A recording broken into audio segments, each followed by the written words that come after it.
Hello and welcome you all in Study Darbar. Hi, this is Abhishek Tiwari. So the next chapter is water resources. चार topic हैं, चारों topic important है. इसमें भी the most important topic is these two.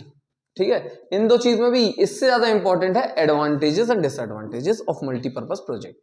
5 number का question आने के chances हैं, 4 या 5 नंबर का क्वेश्चन यहीं से आएगा. तो डायरेक्टली आप देखो, सबसे पहले आता है मल्टीपर्पज प्रोजेक्ट. तो मल्टीपर्पज प्रोजेक्ट का मतलब क्या होता है? पहले के समय पे क्या बनते थे, आपने सुने होंगे, छोटे छोटे डैम बनते थे जिसे आप स्टॉक डैम कहते हो. ठीक है, स्टॉक डैम बेसिकली उस पर्टिकुलर विलेज, उस पर्टिकुलर एरिया जहां पे बहुत कम लोग रहते हैं, उन लोग अपने लिए पानी बचा कर रखते हैं. डैम में क्या करते हैं, या नदियों में बीच में क्या कर देते हैं, एक दीवार टाइप की बना देते हैं, जिसे स्टॉक डैम कह दिया जाता है. पूरा पानी नहीं बहता उसमें, ड्यूरिंग द समर सीजन कुछ पानी स्टॉक रहता है, उसे स्टॉक डैम कहते हैं. बट एट प्रेजेंट आपने देखे वर्ल्ड में बहुत बड़े बड़े, अलग अलग देशों में आप देखते हो बहुत बड़े बड़े डैम्स बनने लगे हैं. सबसे बड़ा डैम वर्ल्ड का कहां पर है? क्वेश्चन मार्क है, बताना कहां पर है. चाइना में है, लेकिन कौन सा उसका नाम आप बताओगे इन कमेंट सेक्शन. ठीक है, अब मल्टीपर्पज प्रोजेक्ट उन्हीं बड़े बड़े डैम्स को कहा जाता है. ठीक है, अब ये मल्टीपर्पज प्रोजेक्ट बेसिकली करते क्या है? तो बहुत सारी चीजों के लिए अच्छे भी होते हैं और बहुत सारी चीजों में बेकार भी होते हैं. बट बेसिक काम इनका क्या था ये देख लेते हैं. मल्टीपर्पज प्रोजेक्ट, मल्टी मतलब बहुत सारी चीजें, पर्पस मतलब जो आपके यूजफुल हो, इसके लिए हमने बनाना शुरू किया था. सबसे पहले आप देखते हो विलेजेस में जो, या कई जगहों में आप देखते हो क्या आती है, बाढ़ आती है. उन बाढ़ से बचने के लिए डैम्स बहुत इंपॉर्टेंट होते हैं.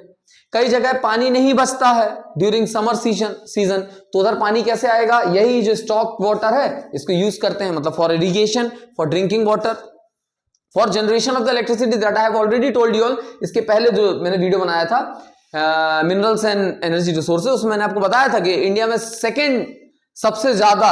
सेकेंड लार्जेस्ट प्रोड्यूसिंग जो पावर प्लांट्स होते हैं वो कौन से होते हैं? Hydro electric power plant. कहां से होंगे? पानी से जनरेट होते हैं.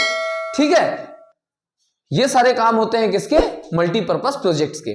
अब आपने सुना होगा the sorrow of Bihar. The sorrow of Bihar किसे कहा जाता है बेटा? द सौरो ऑफ बिहार कहा जाता है कोसी नदी को. किसे कहा जाता है?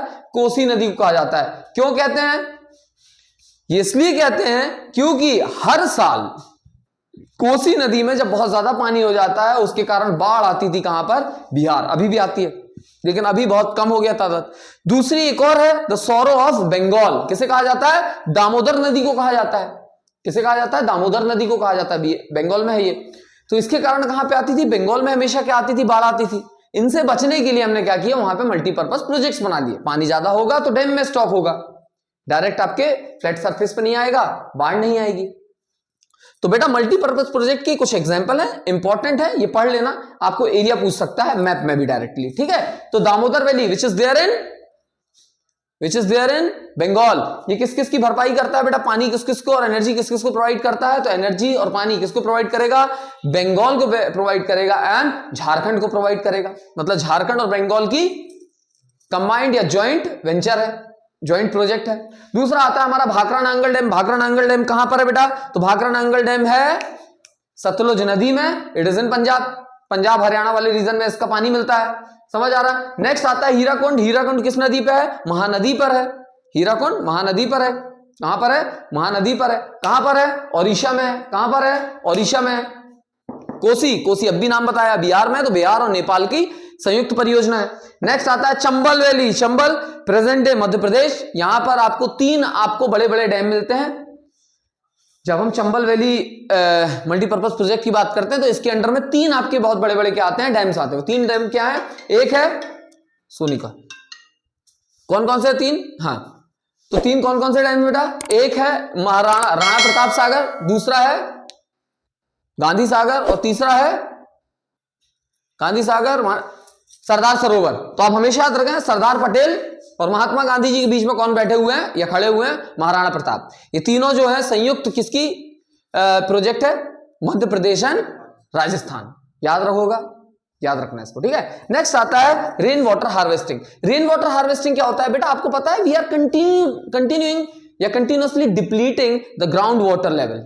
ग्राउंड वाटर लेवल मतलब आप देख रहे हो आज की डेट में हम जंगल, जो नेचुरल जंगल, पेड़ों से बना हुआ जंगल है, उसको अलग करके हम सीमेंट जंगल बना रहे हैं. सीमेंटेशन कर रहे हैं हर जगह कॉलोनीज डेवलप हो रही हैं, जंगल काट दिए जा रहे हैं, खेत खलियान सब काट दिए जाके वहां क्या बना दिए जा रहे हैं?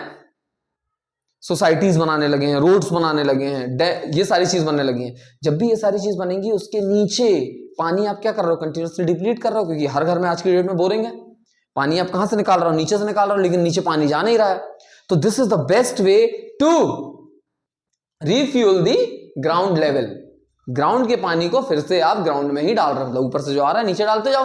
तो इसके लिए सबसे अच्छा क्या होता है, रेन वाटर हार्वेस्टिंग। इसके लिए आपने सुना होगा रूफ वाटर, ठीक है, रूफ टॉप वाटर पढ़ा है, रूफ टॉप वाटर हार्वेस्टिंग। क्या होता है, आपकी छत में क्या किया जाता है, एक पाइप लगाया जाता है, उस पाइप को छत से कनेक्ट करते हैं और उसको कहां पे कनेक्ट कर देते हैं, नीचे। नीचे क्या होता है, एक पिट होता है। वो पिट कौन सा होता है, वो पिट कौन सा होता है बेटा, सोक पिट, ठीक है।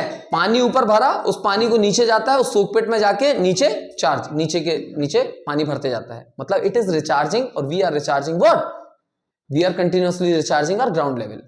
सबसे पहले जब आप बात करते हो रूफ टॉप वाटर हार्वेस्टिंग, तो यहां पे जो पहली बारिश होती है, पहली बारिश से क्या होता है, पूरा का पूरा जो पानी होता है वो हम बाहर निकाल देते हैं, क्योंकि वो सबसे पहले रूफ को साफ करने के लिए हो जाता है। फिर उसके बाद नेक्स्ट बारिश जब होती है तो वो पानी नीचे जाने लगता है।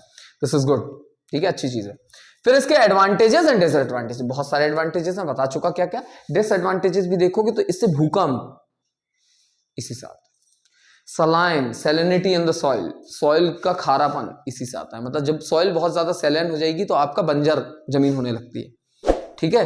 ये इसके कुछ डिसएडवांटेजेस है। You can also read this particular thing from NCERT book, एक बार रीड कर लेना। अभी इतना समय नहीं है कि मैं आपको पूरा डिटेल में बताऊं, लेकिन these 4 topics are very important. इसमें भी आप ये second topic and third fourth topic जरूर से कर लेना।